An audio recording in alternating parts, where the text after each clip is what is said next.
ఏది అయినా ట్రై చెయ్యి ఆచి చికెన్ మసాలా. మృగశిర కార్తె సందర్భంగా జూన్ 8న నాంపల్లి ఎగ్జిబిషన్ గ్రౌండ్స్ లో చేపట్టే చేప ప్రసాదం పంపిణీపై హైదరాబాద్ జిల్లా కలెక్టరేట్ లో ఇన్ఛార్జ్ మంత్రి పొన్నం ప్రభాకర్ సమీక్ష నిర్వహించారు. ఈ సమావేశంలో మంత్రులు వాకిటి శ్రీహరి, అజారుద్దీన్, రాజ్యసభ సభ్యులు Anil Kumar Yadav, fisheries corporation chairman వెట్టు Sai Kumar, జిల్లా కలెక్టర్ ప్రియాంకల అధికారులు పాల్గొన్నారు. వందల సంవత్సరాలుగా ప్రజల విశ్వాసాలకు అనుగుణంగా బత్తిని కుటుంబం చేప ప్రసాదం పంపిణీ చేస్తోందన్నారు మంత్రి పొన్నం ప్రభాకర్.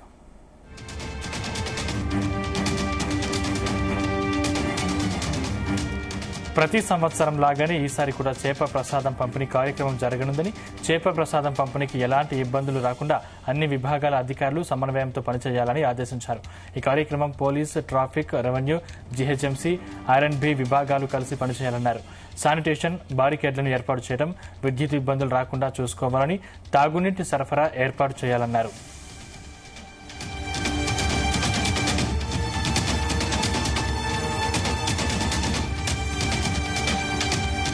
చేప ప్రసాదం కోసం రాష్ట్ర నలుమూలల నుంచి కాకుండా ఇతర రాష్ట్రాలు, విదేశాల నుండి కూడా పెద్ద సంఖ్యలో వస్తారని మంత్రి పొన్నం ప్రభాకర్ పేర్కొన్నారు.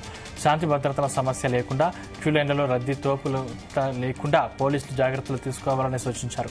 నాంపల్లి ఎగ్జిబిషన్ గ్రౌండ్స్ సమీపంలో ట్రాఫిక్ ఇబ్బందులు లేకుండా చూసుకోవాలని, ఆర్టీసీ, మెట్రోలు, ప్రధాన బస్ స్టేషన్లు, రైల్వే స్టేషన్ల నుండి ప్రత్యేక సర్వీసులు నడిపించాలన్నారు. ప్రజల భద్రతను దృష్టిలో పెట్టుకుని నాంపల్లి ఎగ్జిబిషన్ గ్రౌండ్తో పాటు పరిసరాల్లో సీసీ కెమెరాలు ఏర్పాటు చేయాలని ఆదేశించారు. అవసరమైనన్ని చేపలు మత్స్యశాఖ డిపార్ట్మెంట్ సిద్ధంగా ఉంచుకోవాలన్నారు. ఈ ఏడాది 1,25,000 చేపల పిల్లలు అందుబాటులో ఉంచామన్నారు. 35 కౌంటర్లు ఏర్పాటు చేయడానికి ఏర్పాట్లు చేస్తున్నారు.